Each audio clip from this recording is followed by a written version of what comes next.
Thinking fast and slow, complete Hindi summary. Introduction. दोस्तों, क्या आपके साथ कभी ऐसा हुआ है कि आप कोई इम्पोर्टेंट काम कर रहे हैं और आपकी मम्मी खाने के लिए आवाज लगा दें, लेकिन आधा घंटा हो जाने पर भी आप खाने के लिए ना गए हों क्योंकि आप सोच रहे हो कि काम फिनिश कर लें फिर खा लेंगे। तो दोस्तों, यहीं पर आप अपने दिमाग का सही इस्तेमाल नहीं कर रहे हैं। आप फास्ट नहीं सोच रहे हैं बल्कि स्लो सोच रहे हैं। अगर आप उसी टाइम काम बंद करके खाना खा लेते हैं तो क्या होता?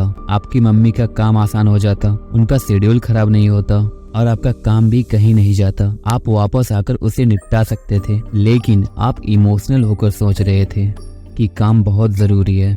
लेकिन ब्रेक ले लेने से क्या जरूरी काम खराब हो जाता है? ऐसा नहीं है। यही हमारे दिमाग का गलत सोचने का तरीका होता है। इस एग्जाम्पल से पता चलता है कि हम दिमाग को बहुत बार ठीक से यूटिलाइज नहीं करते हैं और ज्यादातर इसके गुलाम बने रहते हैं। इस किताब की समरी पढ़कर आपको हर सिचुएशन में ठीक से सोचना आएगा। इससे आप बहुत प्रोडक्टिव और एफिशिएंट बन जाएंगे। Number 1, automatic brain. हमारे अंदर दो तरह के ब्रेन काम करते हैं। एक ऑटोमेटिक जो अपने आप काम करता है और दूसरा लॉजिकल जिससे हम काम कराते हैं। ऑटोमेटिक ब्रेन बहुत ज्यादा इमोशनल होता है और बच्चे की तरह चंचल होता है, जबकि लॉजिकल समझदार होता है लेकिन आलसी होता है। हमारे अंदर बहुत से बिलीव्स होते हैं जिन्हें हम बचपन से सीख रहे होते हैं। इसमें हम ज्यादा लॉजिक नहीं लगाते, जो हमें बताया जाता है हम उसे पकड़कर बैठ जाते हैं।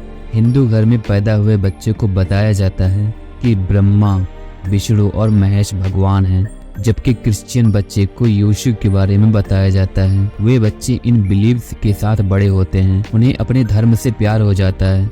उस समय वे यह नहीं सोचते कि क्या सच में गॉड होता भी है।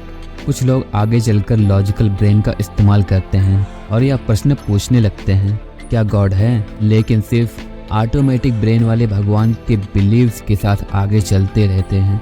मंदिर या चर्च आने पर अपने आप ही उनका सिर झुक जाता है या कोई प्रेयर बोलते हैं। लेकिन बुरी बात तब हो जाती है जब वे दूसरे धर्म के लोगों को बुरा समझने लगते हैं और अपने धर्म को सर्वश्रेष्ठ। इस तरह हमें ऑटोमेटिक ब्रेन को सही सोचना सिखाना होगा। अगर ऑफिस में डांट पड़ती है तो कुछ लोग इमोशनल हो जाते हैं। उनका ऑटोमेटिक ब्रेन बॉस को गाली देने लगता है, जबकि उन्हें लॉजिकल होकर सोचना चाहिए और देखना चाहिए कि गलती कहीं हमारी तो नहीं है। अगर है तो उसे सुधार लेना चाहिए। ऐसे बहुत से एग्जाम्पल्स हो सकते हैं। Number 2, logical brain. लॉजिकल दिमाग डेटा, फैक्ट और एविडेंस पर चलता है। फिर से अगर गॉड का ही एग्जाम्पल लें तो वह उस पर विश्वास नहीं करता क्योंकि उसने कभी गॉड के होने का एविडेंस नहीं देखा है। लेकिन इसका नुकसान यह होगा कि बुरा समय आने पर वह प्रॉब्लम के लिए किसकी तरफ देखेगा, किससे प्रे करेगा कि यह वक्त निकल जाए। अगर ऐसा नहीं करेगा तो उसे डिप्रेशन और चिंता होने लगेगी। इसलिए हमें अपने लॉजिकल ब्रेन को भी सही सोचने के लिए प्रेरित करना चाहिए। जैसे कहा जा सकता है कि कुछ मर्डर अनसुलझे रह जाते हैं, उनका एविडेंस ही नहीं मिलता। ऐसे में यह तो नहीं बोल सकते कि मर्डर हुआ ही नहीं है। ब्रह्मांड बहुत बड़ा है, हमने अभी इसका 1% भी नहीं जाना है, तो गॉड को कैसे जान सकते हैं? ऐसे ही हमें बहुत बार इमोशनल ना होकर लॉजिकल होकर सोचना चाहिए। जैसे अगर हम दूसरे इंसान को इन्फीरियर मानते हैं तो यह सोचना चाहिए कि ऐसा क्यों है। जो हमें बचपन से सिखाया गया था हमें उसे चैलेंज करना चाहिए और अपनी ऑटोमेटिक या इमोशनल सोच को बदलना चाहिए, क्योंकि सबकी स्किन एक जैसी है। ऐसे ही सबके ब्लड में RBC, WBC और प्लेटलेट्स ही होते हैं, पॉइजन नहीं होता। फिर भी लोग डिस्क्रिमिनेट करते हैं क्योंकि समाज ने बचपन से ही हमारी कंडीशनिंग ऐसी ही कर दी होती है। नंबर 3, दोनों ब्रेन्स के बीच बैलेंस बिठा लेना चाहिए। कभी हमें ऑटोमेटिक ब्रेन का सहारा लेना चाहिए और कभी लॉजिकल का। जैसे अच्छी आदतें डालनी हो तो ऑटोमेटिक ब्रेन का इस्तेमाल करना चाहिए।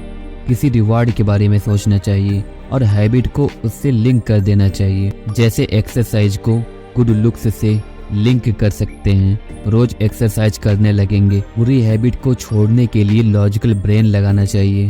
जैसे पोर्न की आदत छोड़ने के लिए सोचना चाहिए कि इससे आपके अंदर एरेक्टाइल डिसफंक्शन आ सकता है, आपका लिंग शिथिल पड़ सकता है या आप ठीक से परफॉर्म नहीं कर सकते।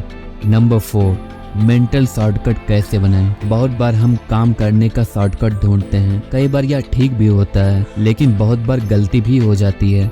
शॉर्टकट का एक एग्जाम्पल स्लोगन या नारे बनाना हो सकता है। अपनी बात को कम से कम शब्दों में लोगों तक पहुंचाने के लिए एक स्लोगन बना लेते हैं। इससे आप जनता का मैसेज जल्दी और प्रभावी तरीके से पहुंचा सकते हैं। लेकिन खामी यह है कि पीछे के सारे डिटेल्स का पता नहीं लग सकता। ऐसे ही किसी टीचर से पूछें कि कौन सा बच्चा सबसे होशियार है तो वे जल्दी से टॉपर का नाम बता देंगे, लेकिन हो सकता है आगे चलकर एक फेल हो गया बच्चा एक सफल एंटरप्रेन्योर बन जाए।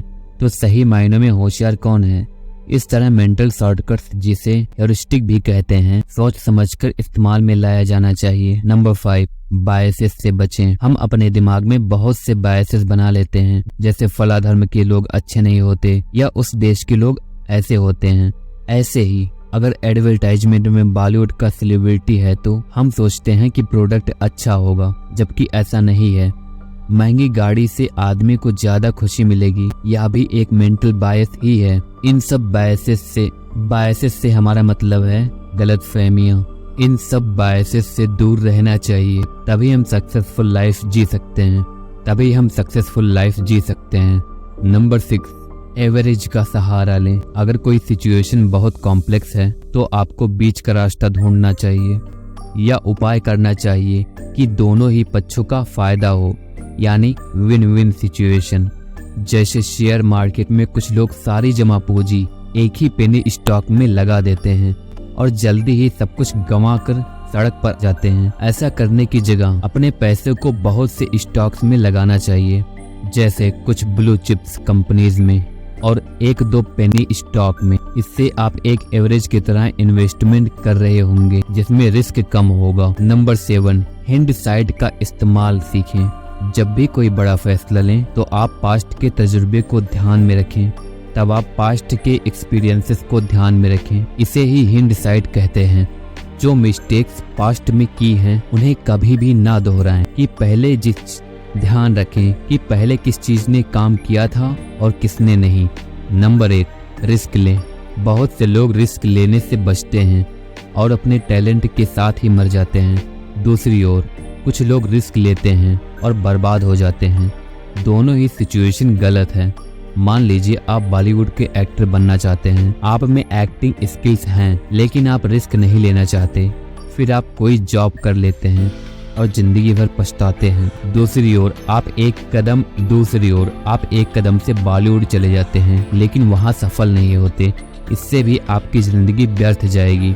तो ऐसे में क्या बेस्ट होगा? सबसे पहले तो बेसिक डिग्री ले लें, फिर आप कोई पार्ट टाइम जॉब कर लें या कोई ऐसा काम करें जो आप घर से भी कर सकते हैं, जैसे blogging, digital marketing, content writing. फिर उस इनकम से आप एक्टिंग कोर्स ज्वाइन करें, वहां से आपके अच्छे कॉन्टैक्ट्स बन जाएंगे। साथ ही आप कुछ पैसे इन्वेस्ट करके यूट्यूब के लिए शॉर्ट फिल्म भी बना सकते हैं। यूट्यूब के लिए शॉर्ट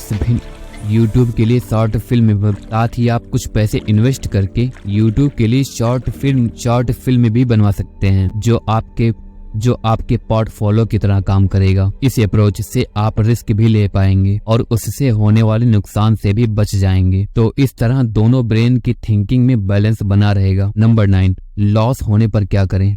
हर इंसान को कभी ना कभी लॉस होगा। उस समय कुछ लोग टूट जाते हैं और जीना ही छोड़ देते हैं। लेकिन सबसे पहले तो लॉस से बचने के लिए उचित स्ट्रेटेजी बनाएं। रेशनल होकर सोचें। लॉस हो भी जाए तो यह सोचें कि अभी दुनिया खत्म नहीं हुई है। आप अगले 5 साल बाद खुद को देखें। इस बार जो गलती की है उसे ना दोहराएं। नंबर 10, अपने इंटरेस्ट पर अंधा विश्वास ना करें। आपको जो अच्छा लगता है जरूरी नहीं है सबको अच्छा लगेगा। मान लीजिए आप किसी बिजनेस में हैं और आपने किसी प्रोडक्ट के लिए रेड कलर का पैकेट चुन लिया है क्योंकि वह आपको बहुत पसंद आया, लेकिन हो सकता है कि वो आपके कस्टमर को बिल्कुल पसंद ना आए। इसलिए फीडबैक का सहारा लें। इंसान हमेशा सही नहीं होता। दूसरों से पूछें या बीटा टेस्टिंग लें, मतलब कुछ लोगों के सामने उस प्रोडक्ट को टेस्ट कर लें और उनकी प्रतिक्रिया देखें। नंबर 11, मेमोराइज से हमारे डिसीजन प्रभावित होते हैं। हमारी मेमोरीज हमारे डिसीजन लेने की क्षमता को प्रभावित करती है। जब कोई आदमी पहली बार शराब पीता है तो उसे मजा आता है, या उसकी मेमोरी बन जाती है, इसलिए वह अगली बार भी शराब पिएगा क्योंकि उसे लगेगा कि पिछली बार बहुत मजा आया था। लेकिन इसके विपरीत हमें ऐसी चीजों को बैड मेमोरी से जोड़ना चाहिए। जैसे अगर आप शराब के आदी नहीं बनना चाहते तो यह मेमोरी याद रखिए कि घर वालों से छिपाकर यह काम किया था या ड्राइविंग में कितनी दिक्कत हुई थी।